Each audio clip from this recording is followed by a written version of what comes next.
Tiba-tiba teriak dengan bahasa yang kami tidak mengerti. Wedol, wedol, kamu wedol. Wedol kamu. Loh, apa wedol? Gak ada yang ngerti wedol. Terus teriak-teriak wedol. Kekuatannya luar biasa, dipegangnya orang banyak sekali. Kesurupan hebat teriak wedol. Nah kebetulan di depan di pinggir jalan ada orang jalan. Nanti dulu, masuk dia ke Bali Banjar. Siapa teriak bilang wedol loh? Itu bahasa kamu saya, bahasa Manggarai. Manggarai di Flores ya, NTT. Bahasa Manggarai ini. Terus ngomonglah bercakap-cakap mereka berdua. Loh, kok orang Bali kok bisa ngomong bahasa Manggarai? Ngomong berdua nih, ngobrol. Nah, terus saya tanya, Pak, wedol apa dia? Oh, wedol artinya gila. Selamat siang, ketemu lagi dengan Jana di Mang Engking Ubud. Saya bersama Pak Rudi Winata. Selamat siang, Pak. Selamat siang, Mbak Jana. Selamat siang, Bapak Ibu. Iya, ini sudah lama kejadiannya nih, Pak. Ada seorang wartawan yang ikut mendengarkan presentasi Galaksur. Dan dia pada saat terapi, dia mengatakan wedol itu, Pak. Nah, jadi ini cerita yang menarik, Mbak Jana. Tapi cerita satu ini harus banyak saya sensor. Karena kalau saya tidak sensor, nanti pelakunya akan tahu, ya. Jadi saya sensor, saya banyak rahasiakan namanya, saya sensor. Tetapi bagi yang pelakunya, kalau Anda tahu, oh ini saya yang dimaksud, lebih baik Anda diam.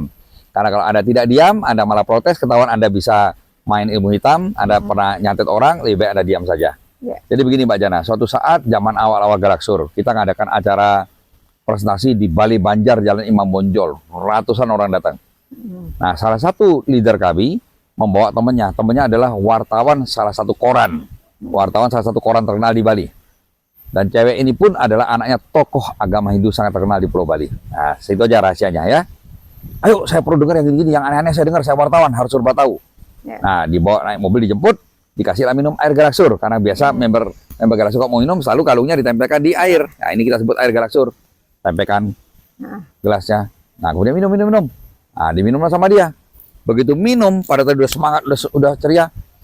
Kok ngantuk aku ya? Pulang dah jadi ikut. Nah, kan aneh, minum air kok. Kasih lagi satu gelas.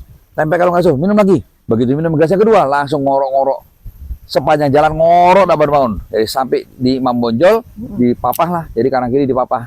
Nah, dudukkan di kursi. Jadi selama saya presentasi di panggung, dia nggak dengar, dia tidur ngorok-ngorok. Begitu giliran saya mau terapi seorang kakek, saya mau terapi, dia kesurupan hebat luar biasa. Tiba-tiba teriak dengan bahasa yang kami tidak mengerti. Wedol, wedol, kamu wedol. Wedol kamu. Loh, apa wedol? Gak ada yang ngerti wedol. Terus teriak-teriak wedol. Kekuatannya luar biasa, dipegangnya orang banyak sekali. Kesurupan hebat teriak wedol. Nah kebetulan di depan di pinggir jalan ada orang jalan. Nanti dulu, masuk dia ke Bali Banjar. Siapa teriak bilang wedol loh? Itu bahasa kamu saya, bahasa Manggarai. Manggarai di Flores ya, NTT. Bahasa Manggarai ini. Terus ngomonglah bercakap-cakap mereka berdua. Loh, kok orang Bali kok bisa ngomong bahasa Manggarai? Ngomong berdua nih, ngobrol. Nah, terus saya tanya, Pak, wedol apa dia? Oh, wedol artinya gila. Jadi Bapak dibilang gila ini. Nah, langsung saya sikat. Siapa kamu? Nyebutlah dia namanya. Saya sensor. Saya tanya, ada masalah apa masuk sini? Saya ada dosen salah satu fakultas di salah satu universitas terkenal di Bali. Saya naksir dia nak mau sama saya. Saya bilang, loh dia kan sudah nikah. Oh, duluan saya. 15 tahun yang lalu. Berarti kejadian ini 15 tahun plus 18 tahun, 23 tahun yang lalu kira-kira ya. 15 tahun yang lalu, dia adalah mahasiswi saya. Saya naksir dia, saya jatuh cinta. Saya lamar dia tidak mau. Nah, dosennya adalah orang dari Manggarai dan seorang Katolik. Yang ditaksir adalah anaknya tokoh agama Hindu. Dia tidak mau, dia tolak saya. Saya cari bapaknya. Saya lamar dengan baik kepada bapaknya. Pak, saya mau minta anaknya bapak. Walaupun dia tidak mau dengan saya lamar melalui bapaknya. Bapaknya pun menolak. Sakit hati saya. Pulang saya ke Manggarai. Saya baca leu-leu, baca fufu, baca suanggi, saya serang dia. Nah, jadi akhirnya saya bilang apa? Kamu orang Katolik tidak boleh nyatet orang. Itu dosa. Dia berdosa duluan. Dia bikin saya sakit hati. Dia tolak cinta saya sakit hati. Waduh, udah sesat ya. Singkat cerita setelah kita keluarkan, apa yang terjadi? Cewek itu langsung merasa ringan, tetapi dia marah-marah Mbak Jana. Saya dihipnotis sama Pak Rudi. Saya dipermalukan depan umum di Bali Banjar sekian ratus orang. Saya dihipnotis. Nah, ini saya lanjutkan dulu Mbak Jana. Pulanglah dia ke rumah. Sampai rumah dia komplain pada suaminya. Saya dijemput sama teman saya. Entah bagaimana saya ketiduran. Kemudian saya tahu-tahu bangun di Bali Banjar. Saya dihipnotis sama Rudi, saya kesurupan. Bisa ngomong bahasa Manggarai. Nah, suaminya datanglah ke rumah saya. Beberapa hari kemudian, Pak Rudi, saya ini suaminya. Saya tidak percaya sama apa yang dikatakan istri saya. Kok dia bilang orang dihipnotis. Iya. Karena setahu saya kalau orang memang tidak bisa bahasa Manggarai, dihipnotis ya tidak bisa bahasa Manggarai. Bagaimana orang Bali yang tidak bisa bahasa Manggarai tiba-tiba bisa bahasa Manggarai? Karena dihipnotis tidak bisa. Oke Pak, saya datang mau mendengarkan penjelasan Bapak. Tadi yang mendengar penjelasan saya, dia katakan apa Pak Rudi? Ini betul-betul istri saya bukan hipnotis. Berarti asli istri saya itu memang disantet orang sejak zaman dia belum nikah sama saya. Dan terbukti. Pak Rudi, saya beli kalung 6.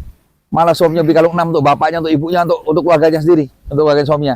Ini betul-betul nyata, Pak. Istri saya mungkin karena dia malu, nah dia mengarang cerita bahwa dia dihipnotis Pak Rudi. Jadi Pak Rudi saya nyatakan Bapak tidak bisa hipnotis, Pak. Ini asli istri saya disantet orang dan terbongkar gara-gara kalung Galaksur. Demikian Mbak Jana. Jadi cerita, jadi bagi pelakunya atau bagi ibu itu, ya, yang mengatakan saya bisa hipnotis, ketahuilah saya sudah samarkan nama Anda, saya samarkan sekolahnya, universitasnya apa. Lebih baik diam saja, biarkan edukasi bagi masyarakat. Kalau saya tidak sebut nama Anda, kalau Anda sebut nama Anda, malah ketahuan Anda adalah orangnya, lebih baik diam saja. Demikian Mbak Jana. Iya, terima kasih Pak. Nah, semoga menginspirasi bagi yang mengalami hal seperti demikian. Masih ada harapan, jangan putus asa, tetap semangat.